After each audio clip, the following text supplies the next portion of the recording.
Olá, esse é o canal TMO EPM. Hoje a Nicole Marques apresentou o artigo que compara o uso profilático versus o uso preventivo da DLI em pacientes com leucemia aguda de alto risco. Bom dia, pessoal. Eu sou a Nicole, sou R5 do TMO aqui da Unifesp e hoje eu vou apresentar esse artigo que foi publicado na EBMT agora em outubro de 2023. Então, ele fala sobre o tratamento profilático ou preventivo para DLI para pacientes com leucemia de alto risco, leucemia aguda de alto risco. É um estudo multicêntrico retrospectivo. Então, uma breve introdução, a gente sabe que o TMO halogênico é uma estratégia eficaz para o tratamento e cura da LMA, isso é indiscutível. A recaída é uma preocupação pós-transplante, porque a gente sabe que os desfechos são piores nesses pacientes. E a DLI é uma estratégia para o tratamento e prevenção dessa recaída. O que a gente tem na literatura hoje é que o uso da DLI garante uma overall response de 20% a 50% mais ou menos e uma overall survival menos de 40% em 2 anos, que fala também a favor daquilo que a gente falou da recaída pós-TMO. Então, a DLI preemptiva, que significa a gente fazer o uso da DLI em pacientes com DRM positiva ou quimera mista pós-TMO mieloablativo, apresentaram até 80% de overall response e 70% de overall survival em 2 anos. Um estudo retrospectivo também já descrito observou melhora da OS 69,8% comparado com 40,2% em pacientes que fizeram DLI profiláticas em pacientes de alto risco. A taxa de DASH agudo foi de 47% a 55% e a taxa de DASH crônica foi de 52% a 63% e é uma preocupação de fato quando a gente resolve fazer a DLI. E o estudo fala muito também da DLI modificado para tentar diminuir esse GVHD, que seria o uso do granuloquine, né, para tentar mobilizar um pouquinho melhor essa célula, esse CD3, e enriquecido com células tronco, mas parece manter o efeito GVL com melhora das taxas de DASH. O estudo em si. Então, é um estudo multicêntrico retrospectivo que envolveu 6 centros de agosto de 2014 a agosto de 2020. Eram pacientes com leucemia aguda de alto risco e tinha que ser, a princípio, né, um TMO mieloablativo, um condicionamento. Os pacientes de alto risco foram considerados ausência de remissão pós 2 ciclos de indução, que configurou um quadro de quimio-resistência, DRM positiva no transplante ou anormalidades citogenéticas desfavoráveis. Regime de condicionamento mieloablativo foi mieloablativo para a maioria dos pacientes e a maioria foi o Bussai. Profilaxia de DASH foi muito heterogênea, envolveu ciclosporina, ATG, micofenolato e MTX. E o objetivo principal do estudo era responder essa pergunta, né? DLI profilático preemptivo em pacientes de leucemia de alto risco. A DLI profilática, então, foi agendada para ser realizada 3 meses após o TMO em pacientes com remissão completa e DRM negativa e DASH aguda até grau 2. Foi adiada a pacientes com DASH ativo ou quadro infeccioso até completa resolução dos sintomas e DASH aguda, grau 3 ou 4, foram incluídos no grupo DLI preemptivo porque era um risco muito alto tentar fazer uma DLI profilática já com essa DASH um pouco aumentada, caso esse paciente não recaísse pós-transplante. E a administração foi apenas uma vez, na dose de CD3 de 3 × 10⁷, mais o uso de ciclosporina de 1 a 2 mg quilo dia pós-DLI, que foi gradualmente reduzido após 4 semanas. A DLI preemptiva foi, geralmente, depois que foi suspensa a imunossupressão. Esses pacientes receberam a DLI imediata após DRM positiva, foi questão de 1 semana, assim, para eles receberem. E a dose de CD3 foi 3 × 10⁷, repetida a cada 4 a 6 semanas. No geral, foram entre 2 e 3 doses de DLI. O monitoramento da DRM, o quimerismo, foi feito bem de perto, foi feito rotineiramente 1, 2, 3, 5, 7, 9, 12, 15, 18 meses pós o TMO e depois a cada 6 meses.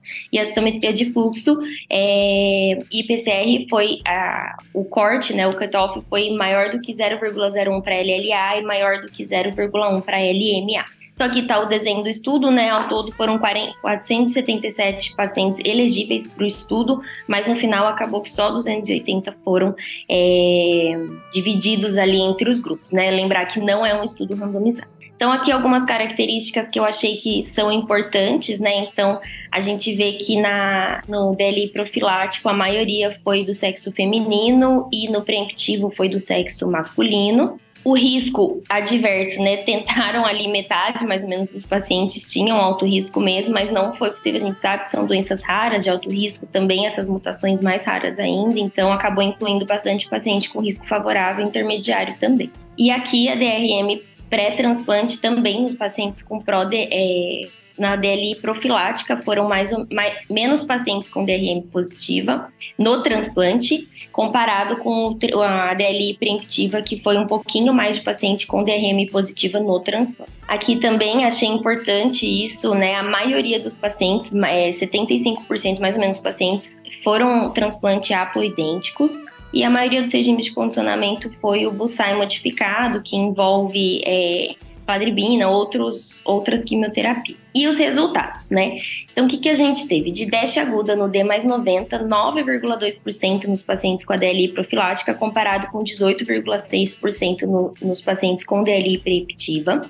A mediana de dias para fazer a DLI profilática acabou extrapolando um pouquinho os 3 meses previstos no começo do estudo. Então, mais ou menos, a mediana foi D+119. Na pró-DLI, né, a profilática, a gente teve uma taxa de DASH aguda de grau 2 a 4 de 17,9% e de 3 e 4 de 9,5% e 3 mortes relacionadas a DASH, né? Isso a gente vai falar um pouquinho também. A mediana de dias para a DLI preemptiva foi mais ou menos de 142 dias. 39 pacientes receberam essa DLI preemptiva, ou seja, 39 pacientes apresentaram DRM positiva após o transplante com condicionamento mieloablativo. A DLI preemptiva teve uma taxa de DASH aguda de grau 2 a 4 de 25,6% e DASH aguda de 3 a 4 de 10,3% sem morte relacionada. A DASH crônica de qualquer grau foi maior no grupo da DLI profilática quando comparado com o preemptivo, porém não teve diferença estatística com P de 0,2.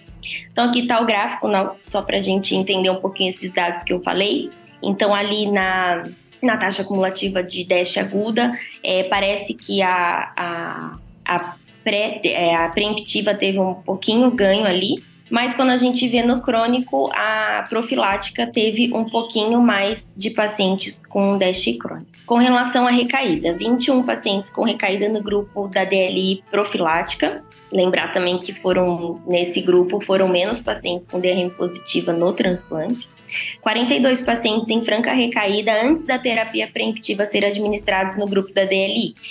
Dos 39 pacientes na DLI preemptiva, 16 pacientes evoluíram com DRM negativo e mantiveram remissão completa depois. 16 pacientes com DRM positiva pós-DLI mantiveram a DRM positiva. 4 pacientes atingiram DRM negativa, mas recaíram após. E 2 pacientes que acabaram recebendo essa DLI preemptiva porque estavam perdendo quimera, recuperaram quimera no doador e ficaram bem depois. A incidência cumulativa de recaída de 3 anos foi de 25,3% no grupo da DLI profilática, comparado com 36,7% no grupo da DLI preemptiva. A análise multivariada indicou que a profilática e o status pré-transplante foram fatores preditores independentes para a recaída. Na DLI profilática, 5 pacientes com recaída relacionados à perda de quimera e 5 pacientes com recaída clássica, e na preemptiva 15 pacientes com recaída relacionado à perda de quimera e 13 pacientes com recaída clássica. Então aqui só o gráfico ilustrando também isso que eu tô falando, né? Então mais pacientes recaíram no grupo DLI preemptiva. E a morte não relacionada ao transplante, né, foi tranquila. A terapia foi semelhante entre os dois grupos. Então aqui, só o que eu falei também, só para a gente ilustrar ali no artigo, né? Então, a recaída, a gente vê que ter doença negativa no transplante é um fator independente de proteção, né? E na ProDLI também foi um P ali bem significativo. E no Long Term Follow-up and Survival, a principal causa de óbito desses pacientes foi a recaída de doença. A morte não relacionada em 3 anos foi de 11,3% no grupo da DLI profilática, comparado com 10,3% na DLI preemptiva, sem significância estatística. Na DLI profilática, esses pacientes alcançaram uma PFS maior, do que o grupo preemptivo, porém também sem relevância estatística, foi 63,4% dos pacientes, comparado com 53%. Na análise multivariada, a DLI profilática melhorou significativamente tanto o PFS quanto o OS. E o status pré-transplante influencia significativamente tanto a PFS quanto o OS. Isso não é novidade, a gente já sabe que o paciente que vai com DRM negativa tem um desfecho melhor. Então aqui também só para ilustrar um pouquinho, né, a PFS e a OS. E aqui também os números, né, que eu acabei de falar. Agora, em relação à discussão, foi de fato o primeiro estudo grande, né, que comparou as duas terapias em leucemias de alto risco. A DLI profilática mostrou uma menor incidência de recaída, melhora de OS, melhora de PFS na análise multivariada, sem ganho de toxicidade. A terapia alvo de manutenção versus a DLI profilática, né? Então, aqueles pacientes que, por exemplo, usam o sorafenib depois, quanto tempo ele vai ter que usar isso? Será que não valeria a pena tentar uma pró-DLI para evitar que ele recaísse? Eu acho que isso é algo válido também, pensando em custo-benefício da droga, né? Às vezes você resolve ali com uma DLI e não tem que tomar tudo isso, mas alguém deixaria um paciente pós-transplante sem essa manutenção? Então, não sei, é algo que acho que tem que ser mais discutido. E apesar dos métodos com boa sensibilidade para avaliação de DRM, vale a pena esperar esse paciente recair para tentar fazer uma DLE? Acho que isso que o estudo queria tentar levantar essa bola, né? E se não recair, vale a pena de ter o DASH? Lembrar que ali no grupo dos pacientes que receberam DLI profilática, 3 pacientes faleceram de DASH, né? Então, assim, será que eles recairiam ou não recairiam? Não sei. Se não recairiam, talvez foi uma terapia a mais que foi feita, né? E as limitações do estudo. Então, lembrar que foi um estudo retrospectivo, né? Que é um pouco mais difícil aí da gente valorizar um pouco melhor esses dados, né? Não houve randomização entre os pacientes, então é extremamente heterogêneo o grupo, pacientes com diferença de idade, diferente de profilaxia de GVHD, diferentes regimes de condicionamento também. Estudos prospectivos e randomizados, a gente sabe que são difícil condução nesses pacientes, até por uma questão ética, né? Assim, como você deixaria de fazer uma DLI, né? Enfim. E população heterogênea e doenças raras. E quem recaiu antes do D90 perdeu a chance de receber DLI profilática. Então, os pacientes que estavam no outro grupo acabaram que receberam a DLI só quando recaíram. Não foi comparado DLI e terapia-alvo também, isso acho que é algo que são terapias diferentes, né, mas talvez seja algo que deve ser levantado. E novos estudos são necessários para definir o uso da DLI profilática.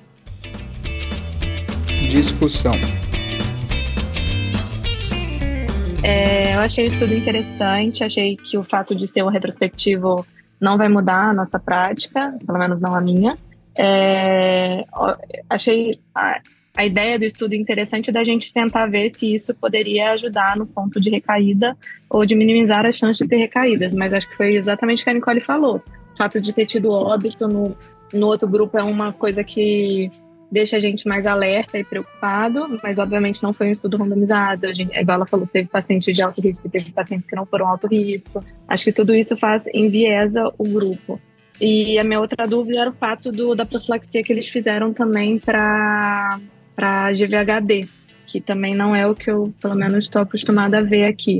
Não sei se isso também poderia ter impacto nos resultados. É isso. Então, esse trabalho, parabéns para a Nicole que apresentou, mas é um trabalho que acho que não muda mesmo a prática, pelo menos por enquanto com esses dados. É um estudo retrospectivo de 6 centros chineses e a prática que eles colocam aqui chama atenção no N.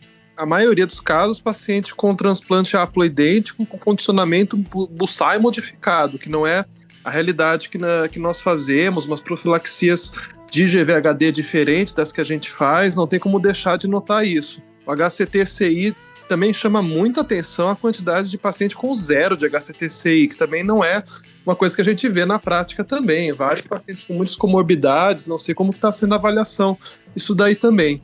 A dose da DLI também está uma dose diferente do que está no guideline, está uma dose maior do que a gente geralmente começa. O esquema que ele segue também, um pouco discutível também, não está fazendo de 4 a 6 semanas. Enfim, muita coisa diferente do que a gente vê na prática, que a gente faz, do que a maioria dos guidelines, dos trabalhos que a gente adota, vai de encontro. O ATG que a Camila comentou também é uma coisa que chama atenção. Tem muita coisa que dá para comentar, mas os mais importantes que eu queria dizer era isso.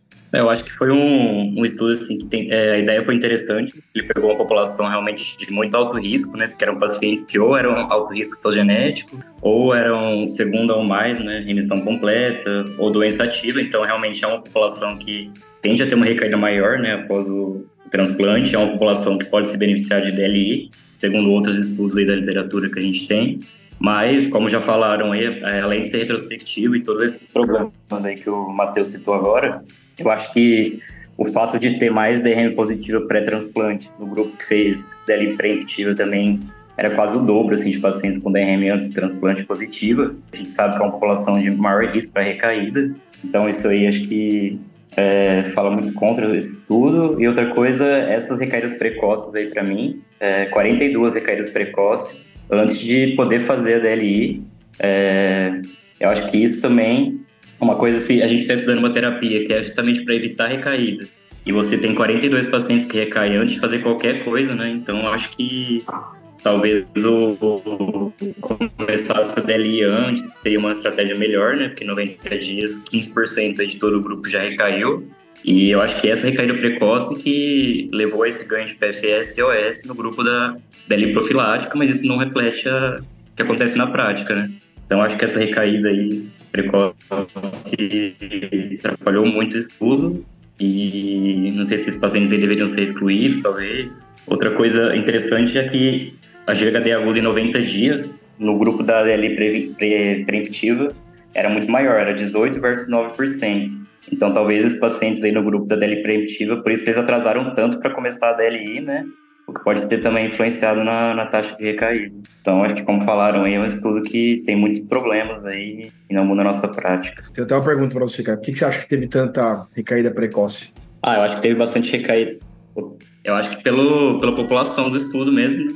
É uma população de realmente muito alto risco aí, e metade com DRM positivo, quase da DLI preemptiva.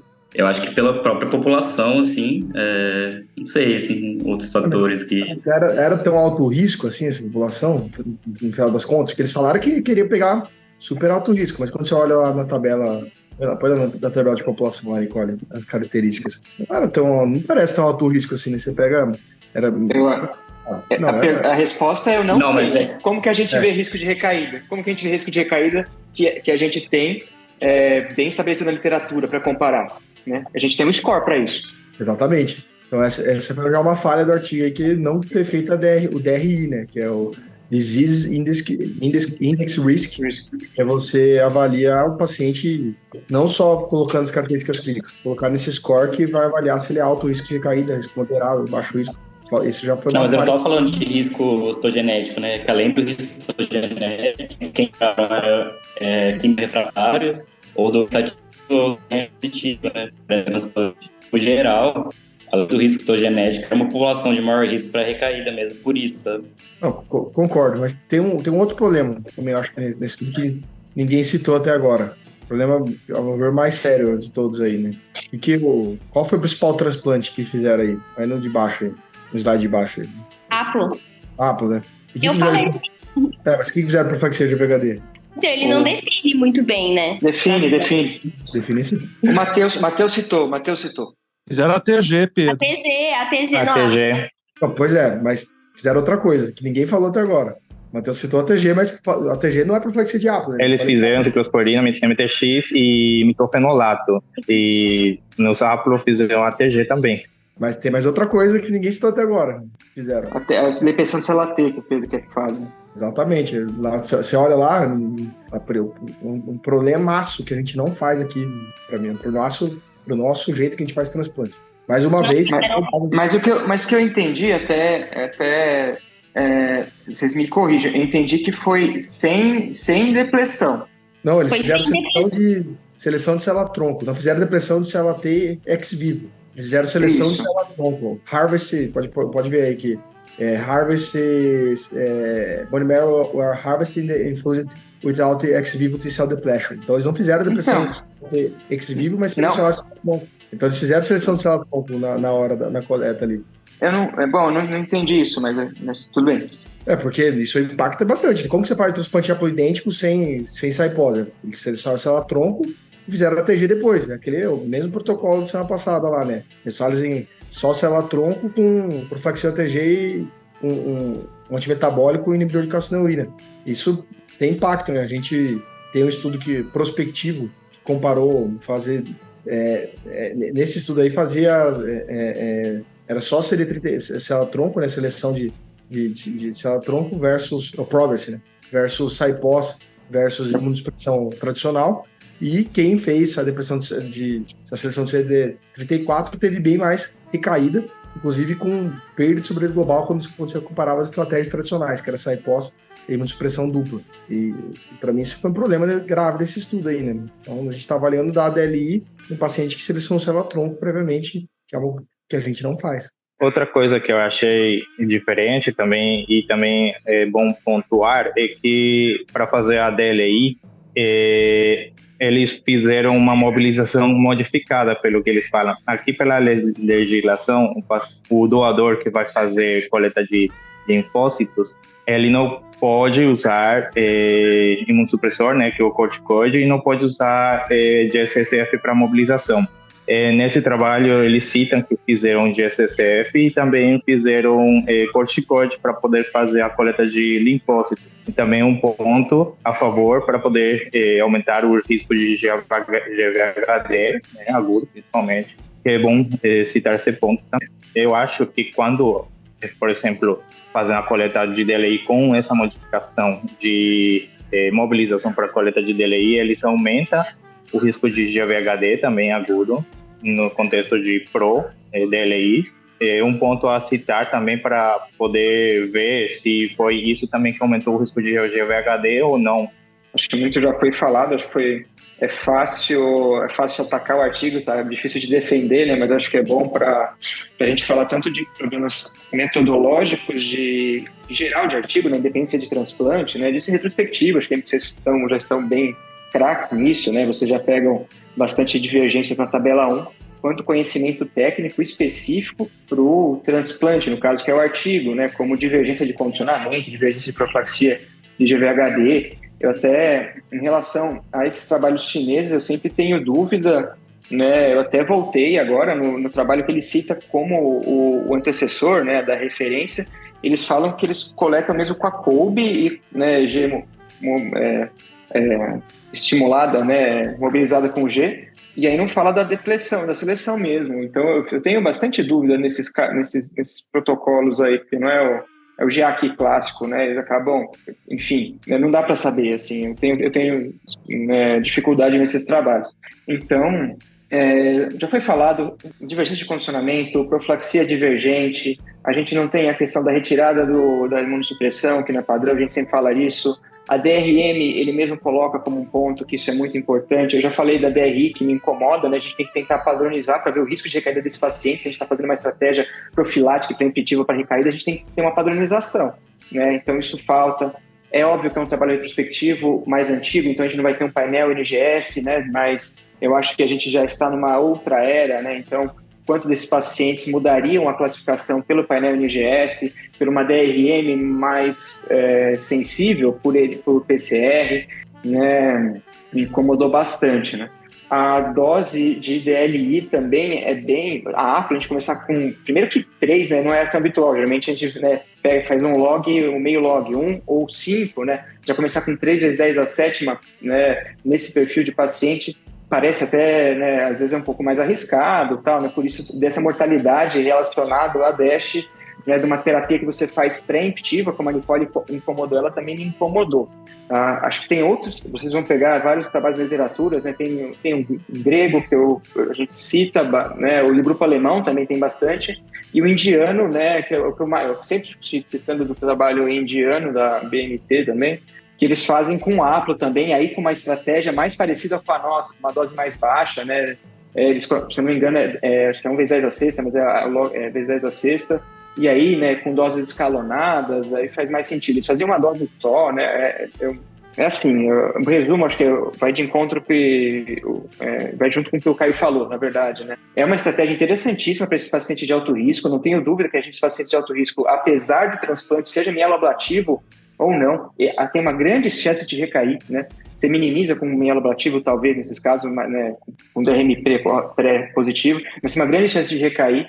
Estratégias como manutenção, né, quando você tem terapia-alvo, como a FLT3, já foi falado, né, tem estudos vendo a possibilidade do venetoclax em associação com azacitidina, que trabalho prospectivo foi negativo, mas tem toda a crítica do prospectivo, retrospectivos são positivos para a DLI e até em associação com o Vidasa, né, e resumo, a estratégia interessante dali, eu acho profilática, eu até acho interessante aquele perfil de muito alto risco, citando mais uma vez, né, a eleição do 17, cardiótipo complexo, né, que a gente já tem alguns casos assim, mas infelizmente o trabalho, né, não ajudou a tirar a maior parte das dúvidas por causa de tudo isso, né? Então, a procura de um trabalho mais reprodutível com essa estratégia, né, continuamos nossa luta aí para isso, mas eu gosto da ideia. Eu acho que a DLI profilática, para mim, tem um problema que quase nenhum estudo, quando você vai falar de DLI profilática, cita, né? Que é o tempo de imunossupressão. Porque, ao meu ver, é o racional, assim, vamos dar linfócitos T para um paciente que tem maior risco de caída e manter a imunossupressão dele. Então, eu acho meio estranho isso. E, ao meu ver, faz muito mais sentido você tirar a imunossupressão, talvez mais precoce, e depois fazer DLI preemptiva caso o paciente ainda tenha DRM positivo, do que fazer profilático mantendo a imunossupressão mais tardia, né? Isso eu acho uma coisa meio estranha, que a maioria dos estudos põe isso. Nesse estudo ele nem cita o tempo de imunossupressão, né? Isso pra mim é um defeito também. É uma coisa que sei lá, é um racional que eu não vejo muito sentido, mas eu sei que muita gente faz. Tá bom. Bom dia, então. Bora. Partiu. Tchau. Tchau. Tchau. Então por hoje é isso, até a próxima semana. Tchau.